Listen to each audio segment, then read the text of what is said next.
Hi, so yeah, I've just been riding my bike all day. Probably should be wearing a hat. I was wearing a hat all day, so yeah, my hair's a bit funny. I should just shave it all off like Nathan Rich.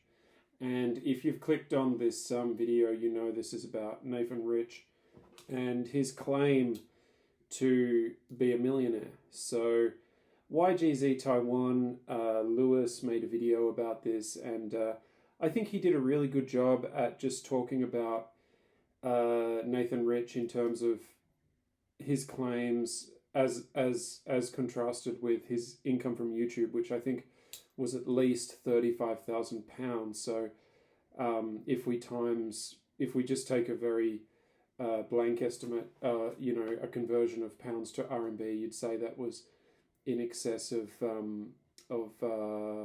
what is it, about 200,000 RMB at least per year. So that's like at least 16, 17, 18,000 a month just from YouTube. But I want to look at what he's claiming in terms of his net worth. So he said $8 million, so $8 to $12 million.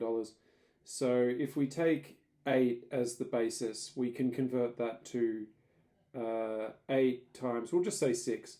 So that's like he's claimed to have about 48 million RMB in terms of his net worth.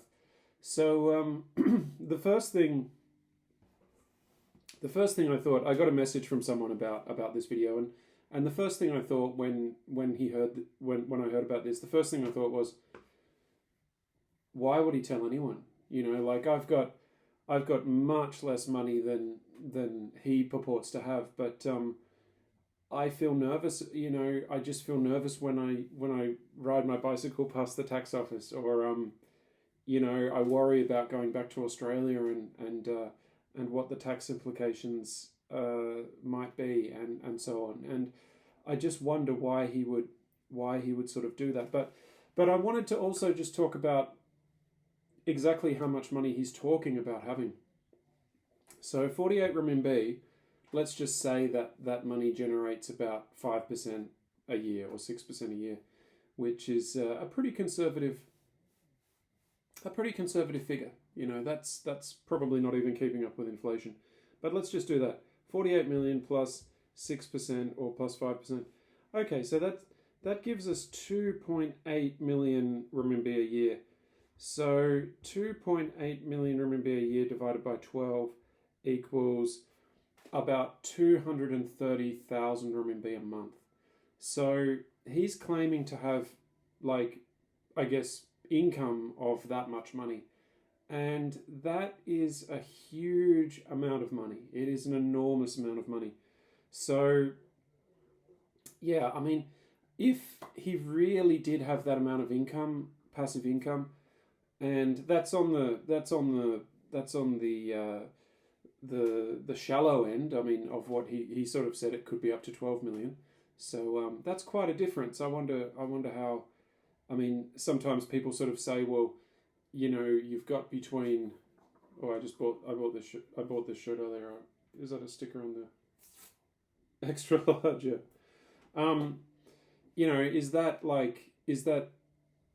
because of asset price fluctuations and or is that the value of his funds going up and down? I mean, it seems to be a pretty big difference that he's talking about there. But look, he's claimed to have made this money in the stock market. He claims to be a self-made person, and yeah, I mean, it's a fantastic claim. It's an extraordinary claim because 233,000. I'll just say 230,000.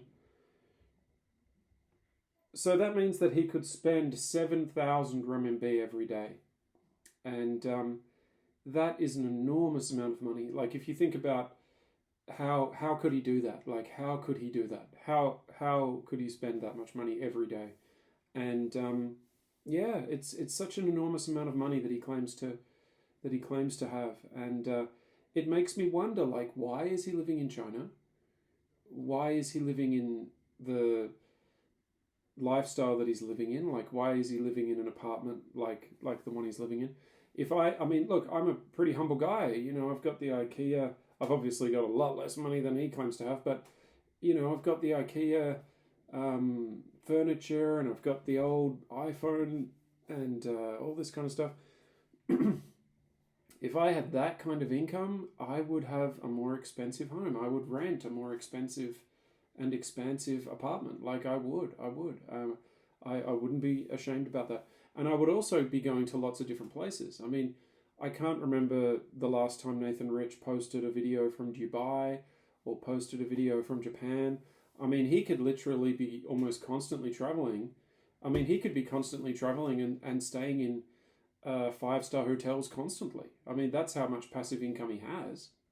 So, yeah, I mean, it's just really hard to understand, like, why he's doing what he's doing. And also, just like in the Beijing social scene, like I was in Beijing a couple of weeks ago, a few weeks ago, he would be one of the richest foreigners in Beijing. I mean, like, there's foreigners in Beijing that are diplomats, there's business guys, I mean, there's all kinds of different people, but by and large, he would be one of the richest men in Beijing, one of the richest foreign men in Beijing. So it's a very big claim that he's made.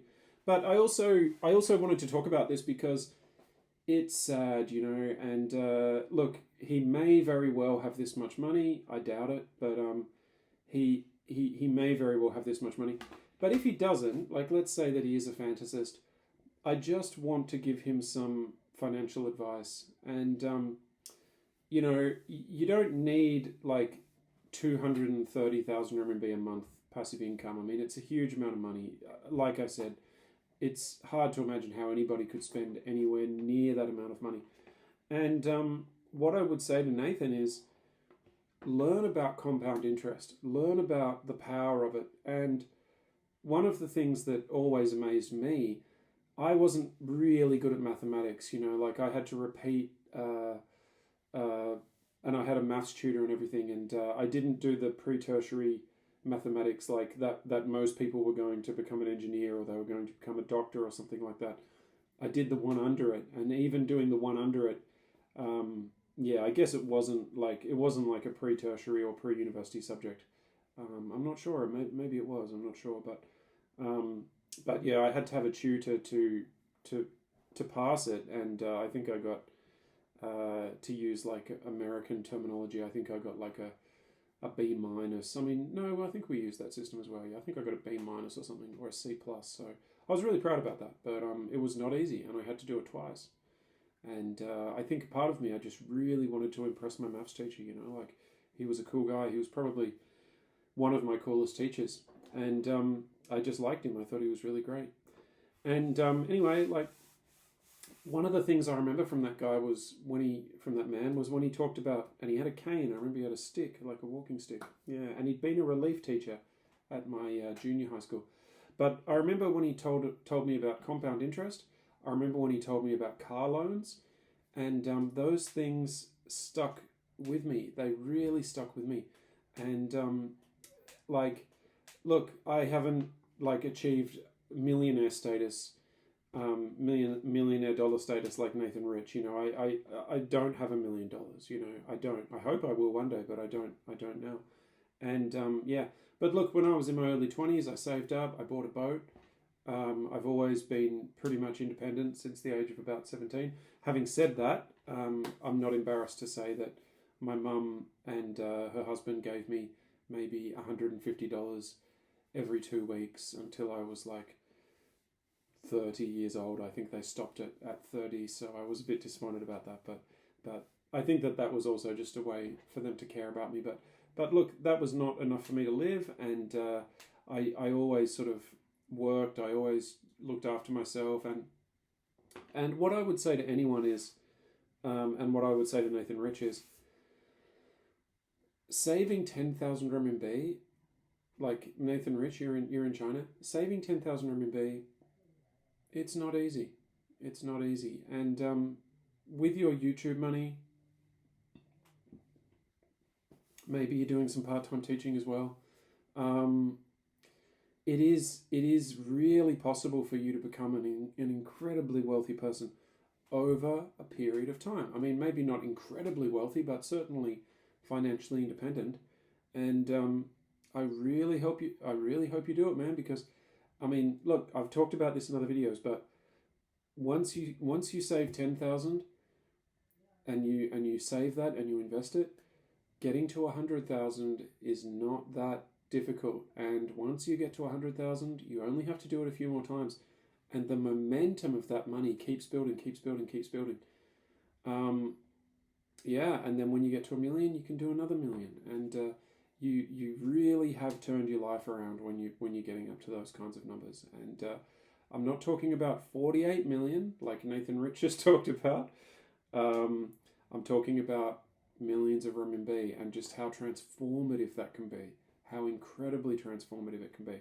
So start small and look, even 100,000 RMB, you get 100,000 RMB invested at 5%.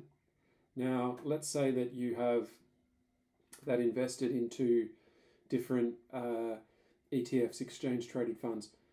Let's say that you're getting like a 5% return on it. I mean, over time, that's going to be so huge. But even if you had it in a long-term savings account in China, you can get 3.5%, 4%, 4.5% if you lock it away for long enough.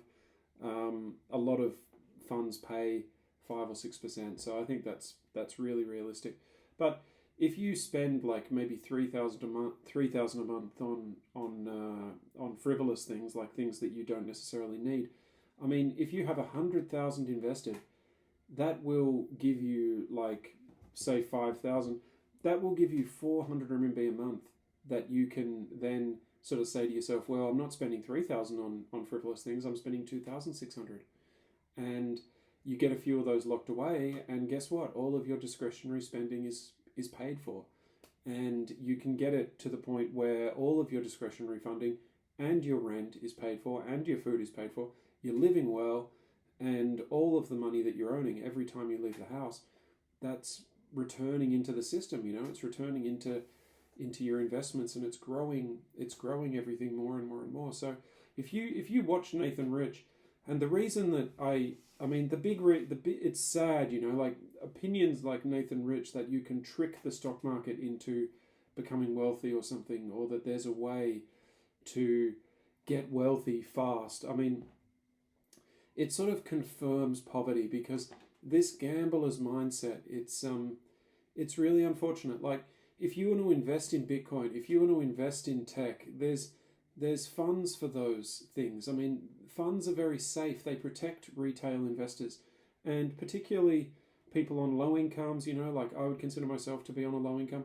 People on low incomes and middle incomes, we just can't afford to take those big risks that actual funds can take, where they will take like 1% and they'll bet it on this company or that stock. So funds are really a great thing, and they just give peace of mind to ordinary people. Now, Nathan Rich, if you are watching this, like, if you really do have that much money, buy me 100 coffees. There's a link in the description. But if you don't have that much money, don't be downhearted. Don't be despondent.